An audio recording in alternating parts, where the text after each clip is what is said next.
This is exciting. Maybe this is just our therapy. Maybe we need to rename this and resubmit this as therapy with history twists, with historical story. You know, can we like that light just a bit? I am part vampire. Is this acceptable? Do you want it to lower? That's got a tip. Oh, it does. She's Nope. tippy. A little bit better. There we go. It is better. That was so fucking bright. We sat here and torturing ourselves for how long? For an hour. 48 minutes. Ah, shit, we're at an hour. All With right. deep thoughts and torture.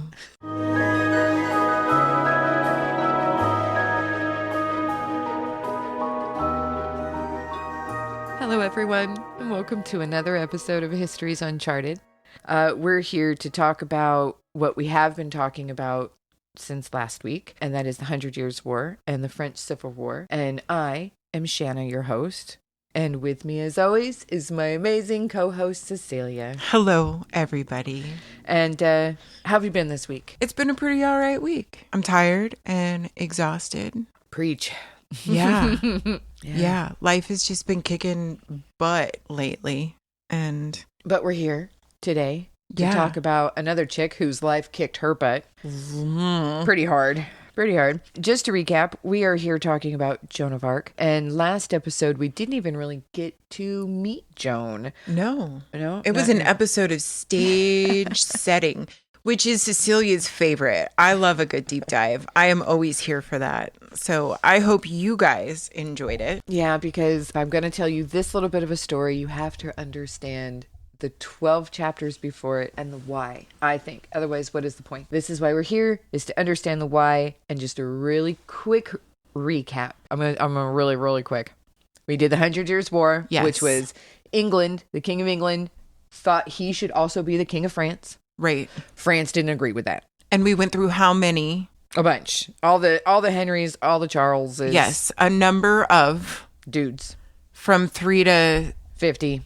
To 50. Yeah, we'll get there. Tons. Really just lots of Jameses, lots of Charles the 5th and 6th, and some Henrys. We're gonna and some Henrys and some So France didn't think that this English king should be their king, so they said no. So they went to war, and that is the 100 Years' War. Now, smack dab in the middle of the 100 Years' War, the French Civil War began. And that's because the King of France at this time started to have some psychosis. He was mentally unstable. He was unfit. This left his sons and his brothers to contest the throne as dudes do. Dudes started being dudes all over it and thinking that they should have the throne. Correct. So one faction fought against the other faction. Yes.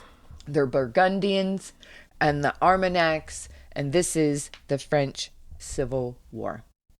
Now, England, the King of England, he's a dude named Henry, and he sees the French just ripping each other apart. And he thinks that this is a really good time to go back to that French and English Civil War. So there was a bit of a truce. I forgot about that. There was a bit of a truce. But now the England is like, hey, these guys don't even know what they're doing. I'm going to swoop in and I'm going to take it. Right. So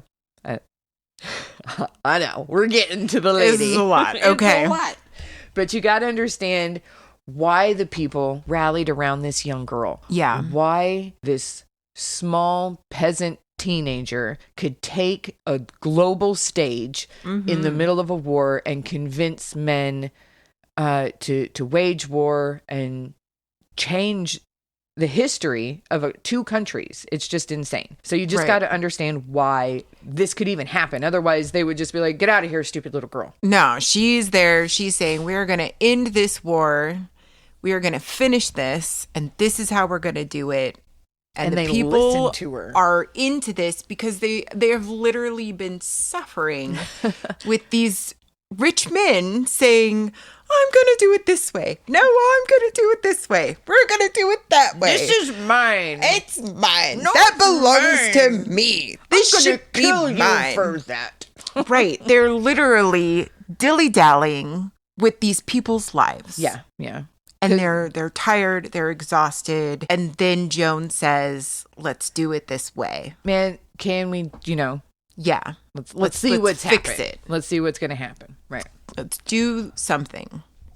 So at this period of time, Paris is under siege by England and France working together, because Okay. in a France civil war, what are you going to do to screw your partner? You side with England. So the Burgundians sided with the English, and then we have the Armagnacs, the other side of the family, for France. Right. Okay. Pissed off country. Everyone's exhausted. Peasants are done. And then here we are. Right. Countrymen are trading on countrymen. It's insane. It's insane. Somebody needs to step up. And who's going to do it? A little girl. A little girl. A little girl. Joan was born somewhere around 1412, apparently during all of her numerous interrogations. She wasn't entirely clear about her date of birth, but we'll get into that. But we know she did die on May 30th of 1431. All right, here's my normal apology. This is in France, and I apologize to any French listeners or anyone that can actually pronounce these correctly. I'm going to do my best. For reals. For you, you're awesome, France, and I apologize. We're going to mess this up.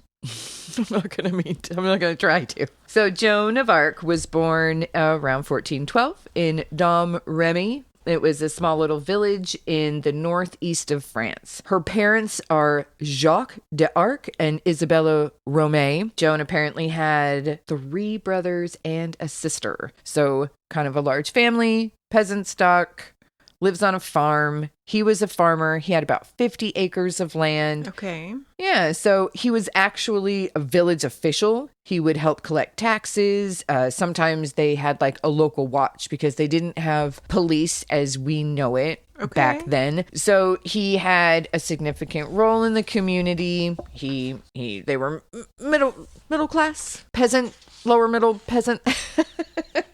I don't know. He wasn't, right. They weren't starving. They were making it, and they had a role in the community as a family. All right. Okay, that was the Ark family. I don't know. I get what you're saying. They seem like the picket fence, white collar family that's doing what they need to do to be a part of their community. Super successful. It wasn't like a mayor or anything like that, but they weren't dying either. So I think she had an all right childhood growing up. Probably a little harsh. Being a farmer is hard work, and being peasants in the Civil War is, of course, a nightmare. But I don't think it was too terrible. I don't know. Yeah, definitely. So she was a normal girl growing up. She did chores. She spun clothes. She worked in the field. She helped look after the animals and any of the siblings that were younger than her. She helped cook. It's just what you did. You started working at like 2? Yeah. 3? This is 1420 something. Yeah. And you're out in a farm. You work or you don't eat. In established land, correct. Yeah. You work your land. You're part of a community. You all rely on each other. I imagine that they have a strong sense of community as well. I would think so.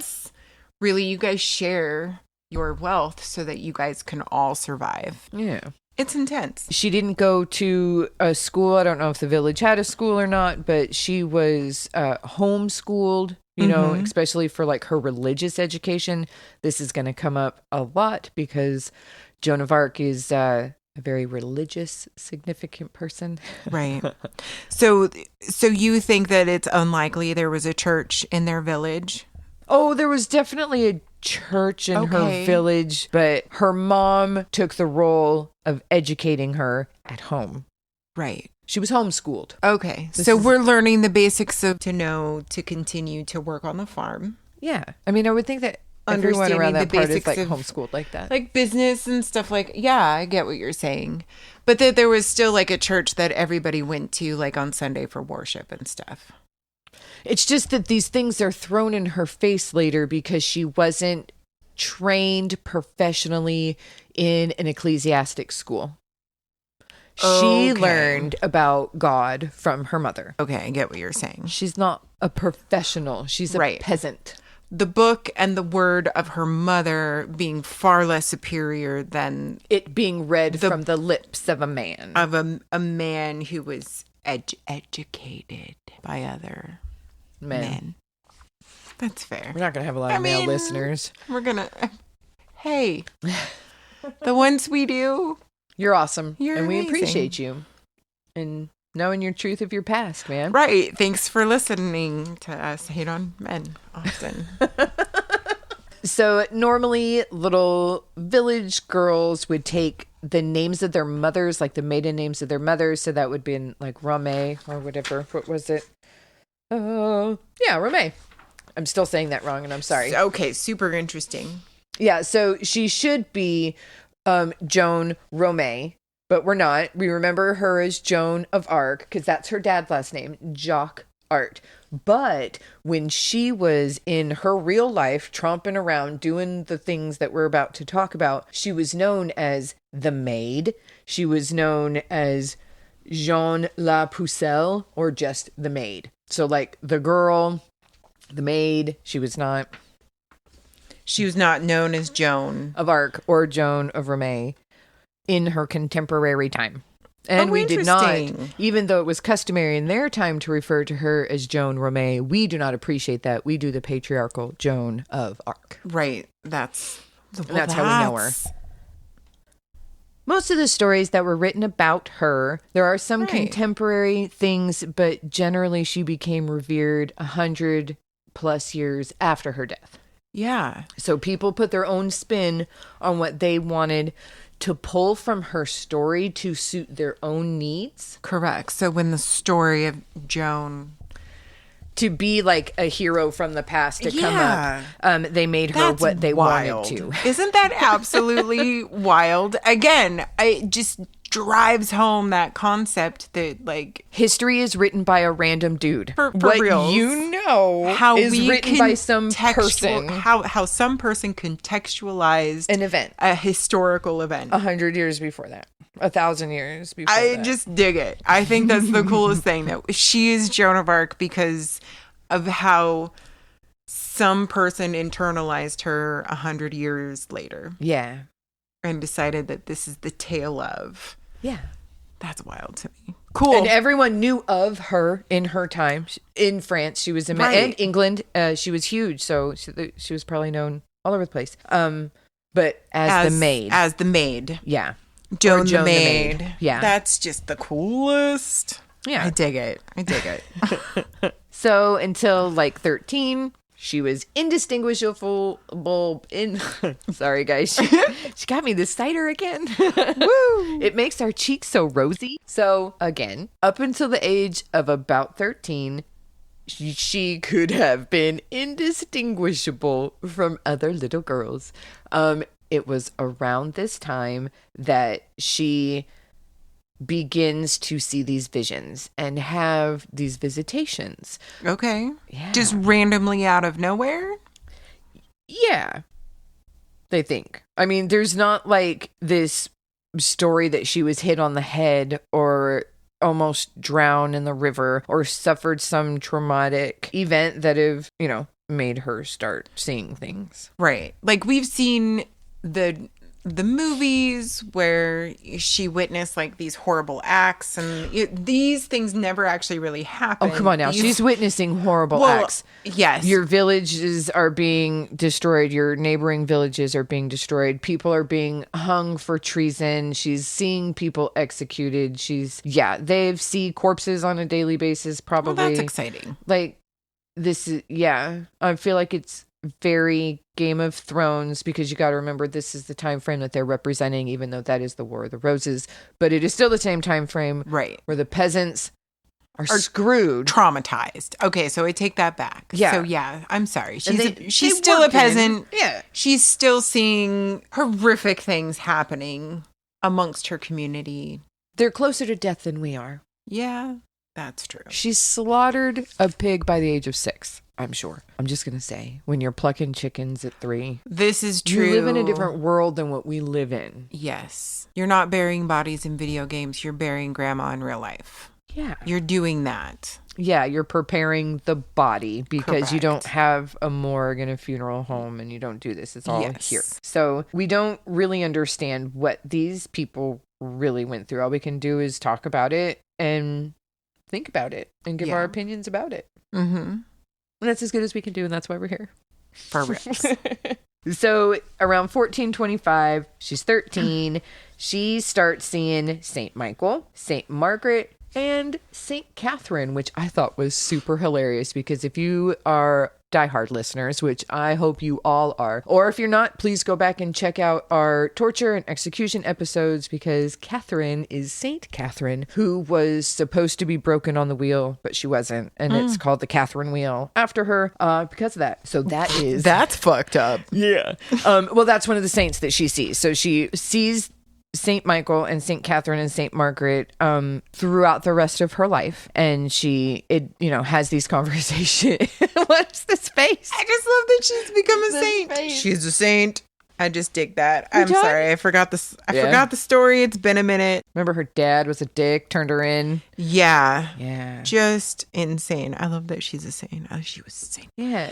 And she came to Joan. Yeah, and ironically, In they were, all these saints are martyred for their belief. Remember, St. Catherine was martyred for being a Christian, and Margaret, was martyred and tortured. So, yeah. It was at this point that she swore to the voices, which she also felt were like angels and saints. I swear to you in the name of God, I'm going to be a virgin for the rest of my life.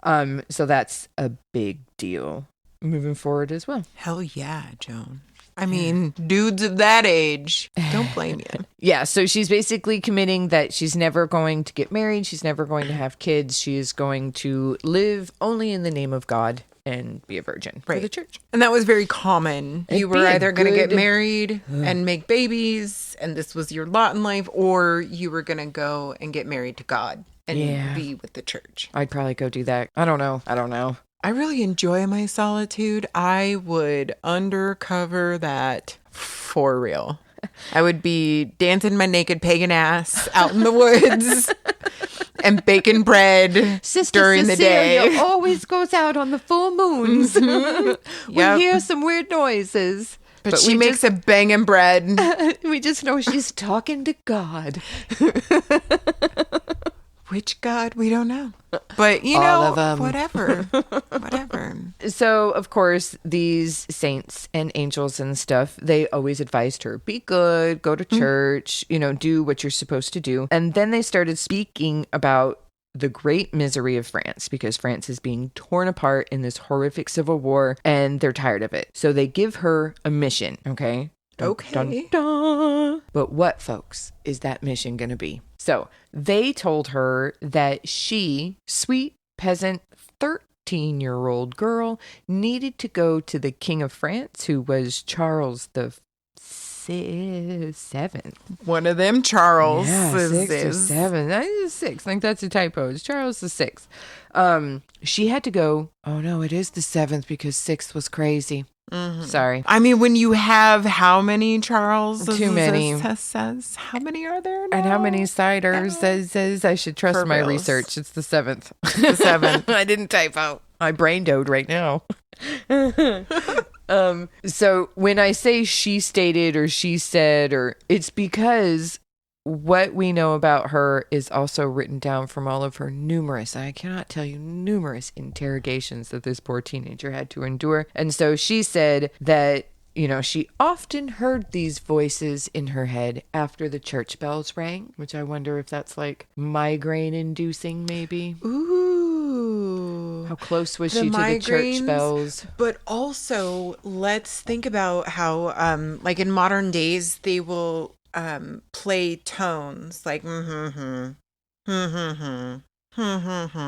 then you'll hear something being said in that, but then like another person will hear another thing being said in that, like close the door, or move the floor.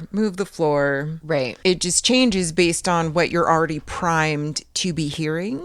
Oh. So, I don't know. Maybe there's some weird vibrational, but also the noises. I deal with auras, so I don't necessarily get pain, but it's I not see flashing like lights and weird shit. There's no evidence of migraines or anything like that. So, I don't know. I was just like the church. But whenever church bells ring, she starts hearing voices. I'm curious. So, and this happens like 2 to 3 times a week. Right. At first, you're a teenager or you're a kid, you keep it from your parents. She doesn't think that her dad in particular would appreciate it if she said, "Hey, Dad, I'm hearing voices that say I need to go to the King of France so that I can save France." In future interrogations and interviews with said father, he said that yes, he was suspicious. And if he had known that she was having these visions, he would have made his 3 sons drown her to prevent her from what had actually happened. What? So he had suspicions that she was crazy or that she was hearing things. That's or what that he there said. was. You know how when your neighbor turns out to be a serial killer and everyone's like, oh, we knew, but they didn't know. So maybe he was saying, oh, I knew she was crazy before. You never know. I don't know. I don't know what any of these truths are. I don't know what any of these truths. Yeah. How sad is that? But obviously, this poor thing is afflicted by something, whether this be the true voice of God, which I question. I don't know what voices people hear, and there are people today that say they hear voices of God's. And, yes, and or people who have passed on, or just that they heard a voice within them telling them to just move out of the way, and then they avoided a horrific crash. No, she's having full conversations with multiple people about things. Cool. I was very curious, is there some more specifics? Were these sing-song voices that were... They get very... She is interrogated for hours. Right. By so many different people. What were they wearing when they do this? You can't even imagine what this poor girl endured in cells, in cold rooms, lit by fire, was there and starved. A courtroom typographer, documenting what she was saying? Yeah. And we have tons of records. We know exactly everything that was said. Oh, that poor child. It's spun by who is writing it. Correct. And I'm sorry, maybe not listening, but reading this is horrible. Did you read this? You read it, didn't you?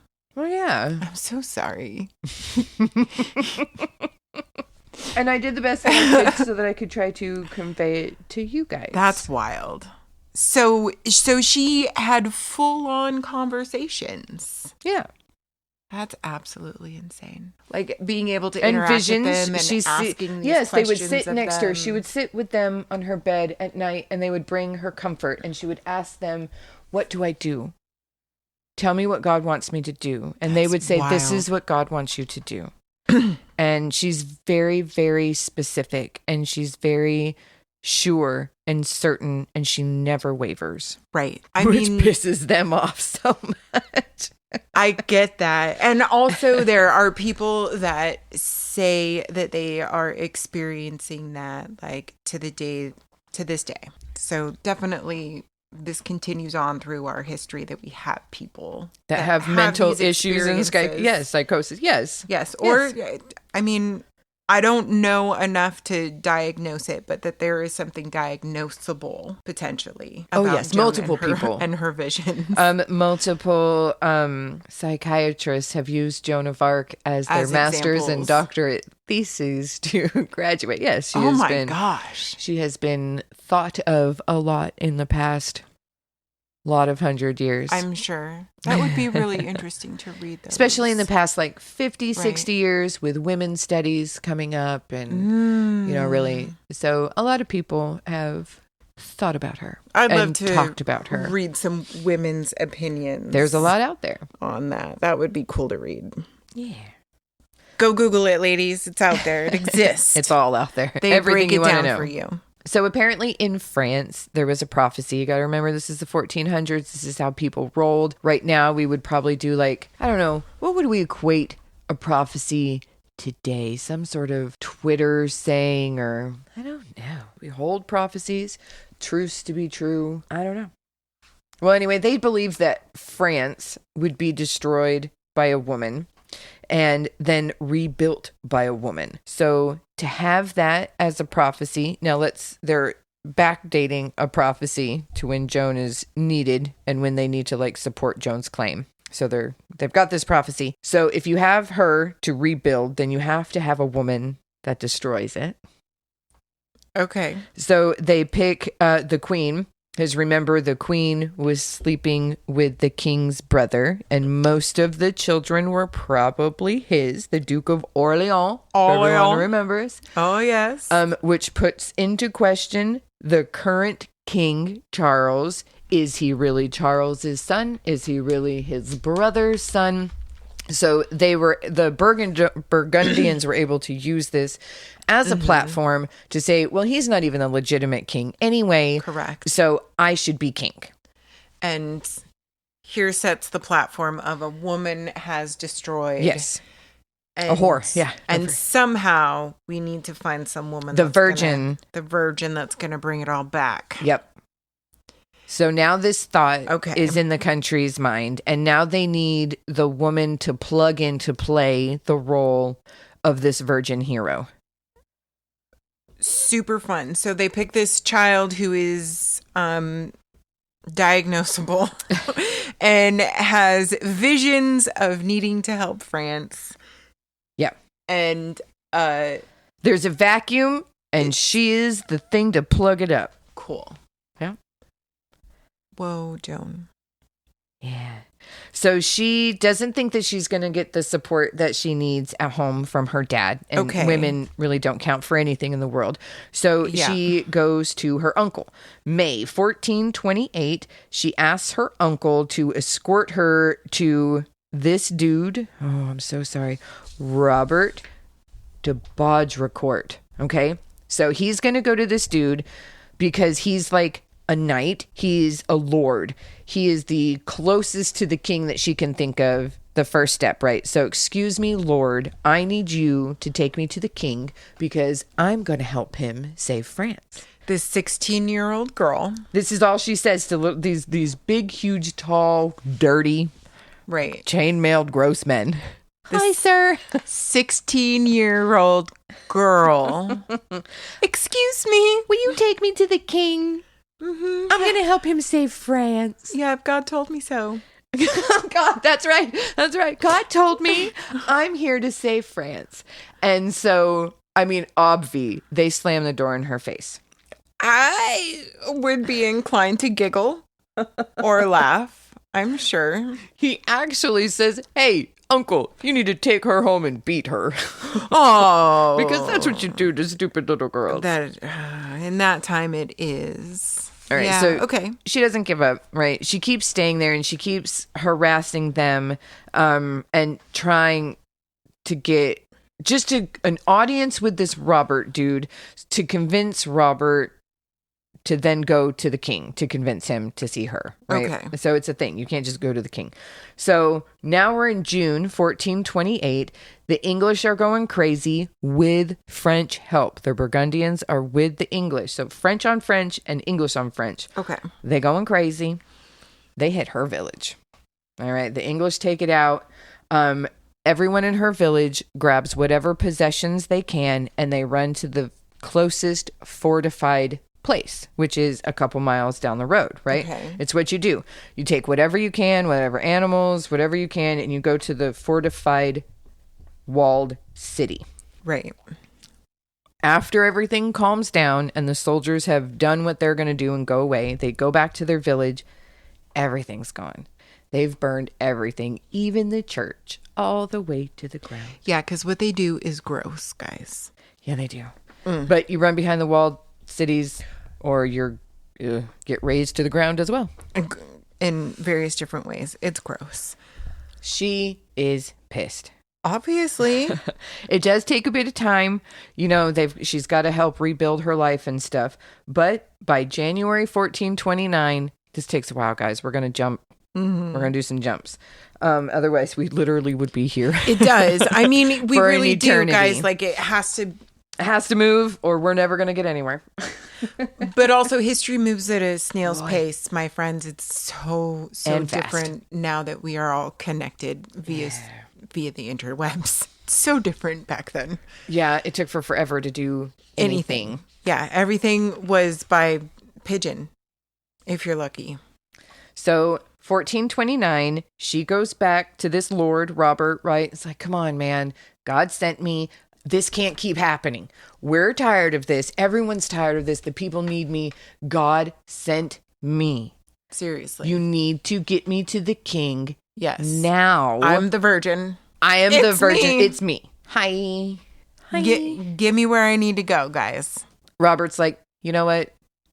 You're stupid. You need to go away. But Robert's not the only one that's hearing these words. Okay. So there's these other knights, and one of them happens to be a Jean de Metz. Okay. He hears her. He's a very devout dude. He feels she is very sincere. This chick keeps coming back. She keeps saying the same things. She is saying good things. Right. She wants to help. You know, I believe her. Why don't we give her her shot? Maybe this is... Oh my God, maybe this is the virgin. Maybe this really is the moment that maybe this is it, guys. We think we've got an answer. He becomes her first convert. And so now she's got some male backing that actually believes her. Get it, Demet. I appreciate it. All right. So he's going to be in this story now. All right.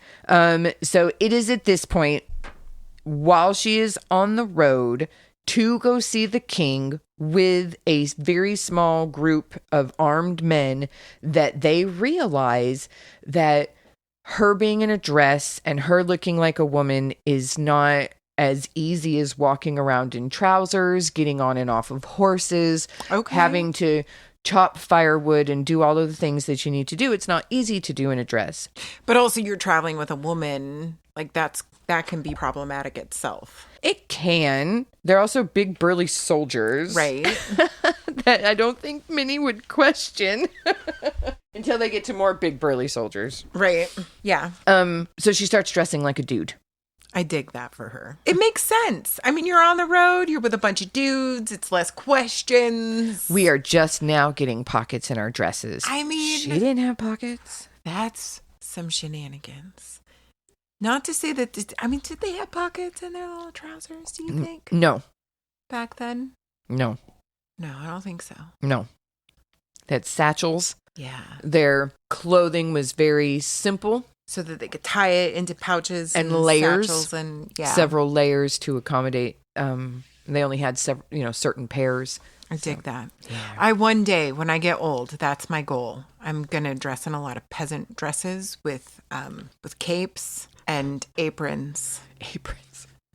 For the pockets. And pull around dresses with pockets and little things that I can carry my groceries in and shit. Because fuck, guys. I can't fit my groceries in. That would even. I mean, maybe not all their groceries, but like if you go for like some bananas or something, you're gonna put bananas in your pocket. You want pockets? Okay. She wants pockets. I do. I want a dress and an apron in which I can like put a baby lamb if I need to. I'm pretty sure I can fit the day's roast and some carrots in there. Whoa. It should be all right. I can do that in my purse. I can do it in a satchel. See? I would be the satchel. In a little satchel. I would just be the satchel. All right. We're getting super off topic. I'm For so real, sorry, but guys. she was starting to wear pants, okay? She's starting to wear pants. Makes sense. Makes sense. Okay, so you think that the internet and the Facebook and all the Instas spread words. Well, it does, but also gossiping does too. So it goes straight across the countryside by word of mouth that there is this young girl with supernatural powers and she's going to the king and she's going to save us all from the English. And now the English are hearing that there's this crazy, psychotic, crazy girl that is going to go to the king. Like, rumors are abound. She is not sneaking up on anyone. That's wild. She is talk of the town. People know about her. Yeah. In the villages that she comes up to before she gets there. So the stories are so wild. They are. And that they start to get wilder and wilder. Obviously. Folks. It's like a fabulous game of telephone. I am so here for that. That's fun. So while the mass believe her, there are a lot of doubters. She's a girl. That's stupid. She's wrong. There's no way. No, you're so there's always going to be doubters. Yes. So everywhere she goes, she is always like put to the test. And so they're always like, have your saint tell me this and blah, blah. They're always testing her. It's really stupid. That's really fucked up. So first place on the road. Right. One of her first tests. So they summon a duke who has been really sick and say, cure him, right? I'm sorry, was that in her repertoire? She's having visions. But She's not healing God, bitches. From God. If you say you know a saint, then you've got to cure it. So she goes up, she prays for his good health. Okay. She says, okay, the only way that you're going to get good health, I pray for it. I hope you do, but you're only going to get it if you take me to the king. I mean, technically right now he's a prince. I'm going to start calling him Prince Charles. Take me to the prince. Oh, and by the way, stop living with your mistress. Go back to your wife and go get right with God. This is what she told the Duke. Feisty. She doesn't even know this dude, or No. like you think maybe the rumor mill she found out, or like you think that, or they think she thinks that. All right, so that's the thing. She says things that makes people believe. How did she know? What does she know? Who told her? Was it rumor mill? Does she have scouts? Is there what is his name? The bald, whispery guy on Game of Thrones, Viserys. Is there a Viserys going out with his little spies so that she can get these answers? I mean, she's so a that she can take- 16-year-old girl who wasn't formally educated. So God's telling her that he... I mean, I would think that everyone in town knows that he's living with his mistress. Wouldn't you think in a small community, everyone would know that the Duke was living with his mistress? That she's doing some recon because she knows that she's going to roll up and she's going to be tested. I don't know. Maybe she's having conversations with these people. Maybe she's just a really good mentalist. Maybe St. Catherine's going, tell him to go get right with God and go back to his wife. So this is the supernatural part. Throughout her tale, she knows things, she says things. Right. She says things that are inexplicable. Like, how could you possibly? Yeah. Like, well documented. How could you? There are probably ways to explain it around, like you're saying. Like, she's got a little finger under her belt who knows all of the different things and how everybody ticks, and she's being fed this information. It's a possibility. Maybe she's just really good at reading people. Right? That's also a possibility. I mean, we're treated like dumb idiots, but that doesn't mean that in the 1420s that we really were dumb idiots. What if she was like the medieval French Sherlock? Ooh, right? Sometimes And she you're walks just born into a genius. room with like deduction Yes. and logic. And then can you imagine that in that time that you're just treated like an idiot because you're a woman. You have a vagina between your legs. And you're sorry. stupid. You're Yeah. stupid. So we're not even going to give you the time And you're of like, day. no, really, it You is purple. And they're incredible like, fucking no. genius. Maybe she was Sherlock. Maybe would be she hilarious. was. And she ate mushrooms and had visions. Who knows? Who knows? Maybe her daddy beat her and she got hit in the head too many times. Oh. Maybe she got kicked by a horse. Vibes? Maybe she fell down a well. Maybe she was mentally ill. Right? We Who don't knows? know. It's wild. But there was something going on with Joan. We know that much. And here we She's are, wild. hundreds of years later, still talking about her. So, Yeah. here we are. I love that there's like these little nuggets of, like razzle dazzle in there where she's like, no, you need to get right with God and your wife. Go back to your wife. Stop being a naughty boy. I dig it. So now we are at February 13th, 1429. So she finally has this group of men. She has 6 loyal men that are like, we're going to do this. We are going to take you to go see the prince. Okay. Prince Charles, future king of France. So now there's lovers and there are detractors. So she's got these men. She must be sleeping with them, right? That's automatically the first one. She has all these men. She's not sleeping with them. Then she must be hideously ugly or deformed, right? Oh. All right. So that's another rumor because all these rumors are going ahead of her. Right. Before people are even seeing her. All right. Another discredit to women of the age. She must not be bangable. She must not be bangable. She is so hideous, you wouldn't even want to watch her well. But don't worry. One of her very loyal scribes stands up to the plate and says, oh no, we when you're living in a camping situation, you do undress, or he was with her during certain battles and stuff. So you dress each other's wounds. You see each other, you bathe, you live in close quarters. And he's like, no, I saw her body. In fact, she had quite a lovely form. And what do you say about her boobs?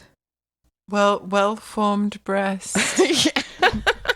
Thanks, bud. You're supposed to be my fucking squire. Loyal to me because I'm a fucking virgin saving France for God. No. And you're checking out my what? Well-formed breasts. Your lovely, well-formed breasts. Thanks. I mean, he made note of this. He did, on public record. And him and several other of the soldiers that followed her would often admit that they did, out of lust, go to approach her, but upon approaching her, were overwhelmed with shame and then stepped back and followed her more loyally and devotedly in the name of God. So we were about to rape her, and then we got abashed, and we didn't. She was just too godly. But also that is definitely the vibe that she has given from a very young age, is that I'm married to my Jesus. Totes. And I'm a woman of God. Yep. And you ain't gonna touch this. And also I'm the key to all of this unrest. How dare you? You have to keep me a virgin if I'm going to be the virgin savior. Exactly. Yeah. How dare you? I dig it. But then the men that surround her, that group, really do become like the loyalist of Look, I just want to say men. right now how brave you have to be 13, 14, 16, what the fuck ever, 33. Putting yourself alone with these men and living with them and entrusting your life, your everything that you are. Also, to have the group of men to back each other in supporting her that way. That's kind of something pretty unheard of as well. That's intense. It was a very religious time as well. Yeah. You know, they did feel God a lot more than we do now, and in a very different way. We can't even begin to understand what religion really did mean in their day-to-day lives and who they were as humans in their society and their roles for their country. We don't understand who these people were at all. For reals. But putting her faith in those men was so brave. I agree. She could have been just cut to pieces on the side of the road and no one would have ever known. And they stepped up. That's cool. And they did, yeah. I dig that. Inspired. She finally gets to go see Charles. He is 26. She is 17. She is very serious. She is very religious. She is very devoted and committed. He is nepotism at its best. A frilly young man, I'm sure. Well, I mean, of that rich age, from birth. He's rich from birth. Yes, but a frilly man. And a man. Yes. He gets to do whatever he wants. He sleeps with whatever he wants. He hits whatever he wants. He eats whatever he wants. He kills whatever he wants. His whole life. Yay, Charles. Good for you. Good for you. So he's 26. She is 17. When they first decide to, she is allowed to go see him. And here is this capable, competent, seeming young woman who is hearing the voice of Jesus. Yeah. I mean, her saints. And because her word is traveling so fast, they become very secure about her and they begin traveling at night. But even still, rumors about her abound before her. I'm sure. And I'm assuming that Charles has heard the rumors. Oh, yes. Obviously. The King of England. Yeah. Here's the women in the homes in England talk about this virgin girl. Is she really a virgin saving France from us? That's probably more Victorian than medieval, but y'all know whatever. I'm here for it. All right. This D. Because there are. All right. Not everyone loves her. Not everyone loves her. She's still just a girl. Right. The opposite side is obviously going to have a very different opinion. Yeah, they're loud. Them Yes. D's are loud, aren't they? Mm-hmm. All right. So she's walking through the town, gonna go meet the prince, and this soldier calls out, one night with me and you wouldn't be a maid anymore. And she just turns around and responds, it's silly of you to take the Lord's name in vain when you are so close to death. And then just turns around and walks off. Now, within an hour, supposedly this man falls into the moat and drowns. Oh, supernatural, guys. Now, was he perhaps stabbed and then thrown into the moat by one of her followers for opening his rude-ass mouth to his woman? I mean, maybe. Will we ever know? No, that's fair. That's so crazy about history. You'll never know. That's wild. It's wild. I love that for her. So, of course, she's even allowed to go see the king. Girl, we're not even at the king yet. And it's just months and tests and bullshit and dukes and jerks saying, hey, Joan, Seriously? Yeah. So she has to go through this procession of questioning by lesser men. Yeah. In order to even greater and greater and greater, but lesser. Okay. Yeah. All right. So now she's before the members of the council. These are clerics and priests, of course, because that's ecclesiastical ruled all. Okay. She is questioned for 2 days. 2 days. What do you see? What does God say? Why are you here? Where are you from? Over and over and over again. She's interrogated for 2 days. Finally, her answers are okay, I guess, and she is admitted to go see the king. But don't worry, we still think you're lying because you're a stupid girl. So what they do is she has another test. She is sent into the large courtroom open area of the king. And there are 300 men standing in there, and the torches are all put out. So it's a dark room with 300 men, and the king is hiding somewhere in that room. And her, listening to the voices of the spirits, must be guided to go find the king. That is her test.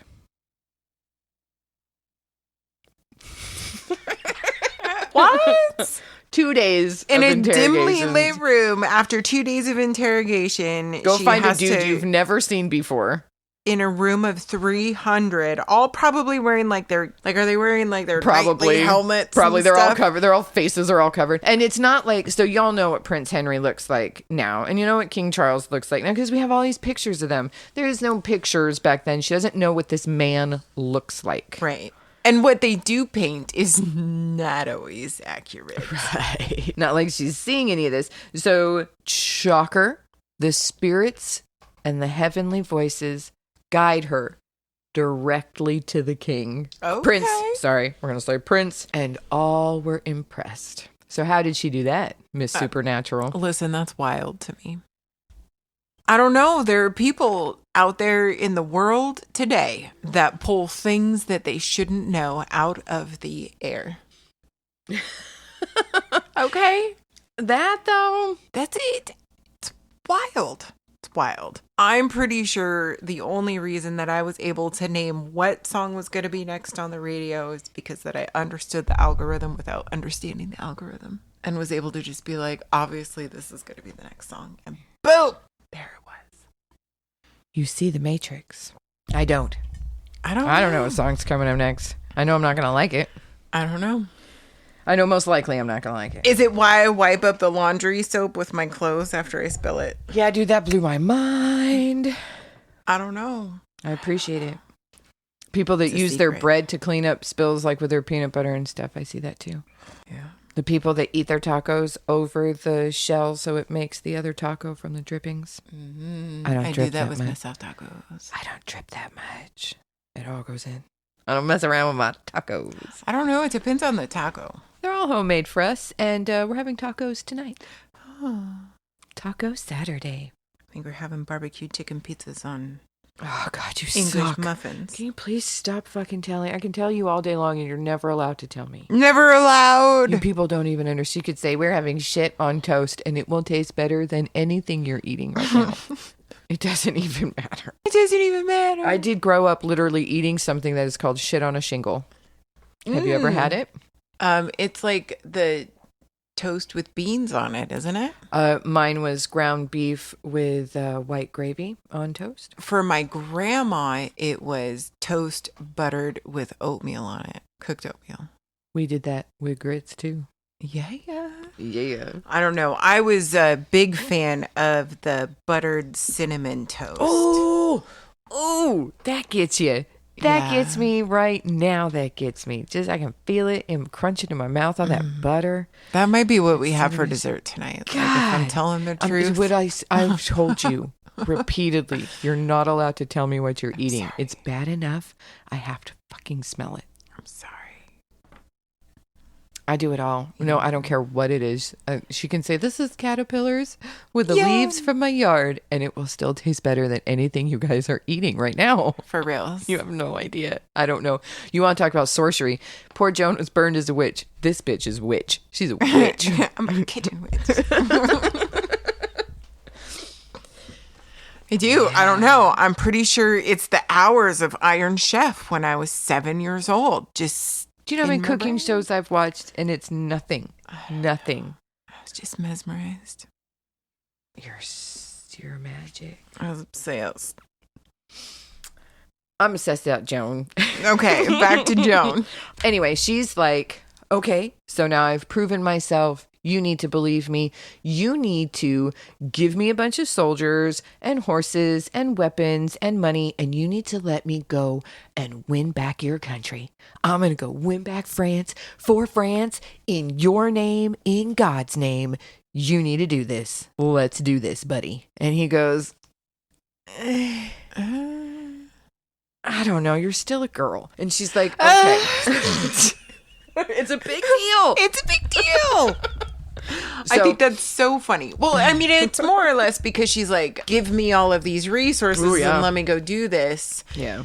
As opposed to like, you're going to win. Go be a big, strong man. do everything. Let me go do exactly what you're not able to do, because he has not been able to take down the Burgundian / English forces because he is a wiener.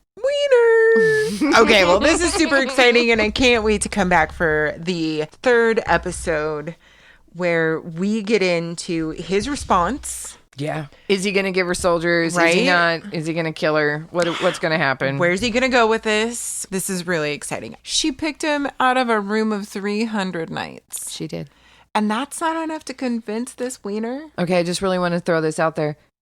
Did that really happen? Or is this just a story written after the fact to demonstrate that she really was led by God and the voices of God and was meant to be there and was meant to save France? Because I'm telling you, a lot of people, that's what they believe. She was there to save France, and France needed to be saved.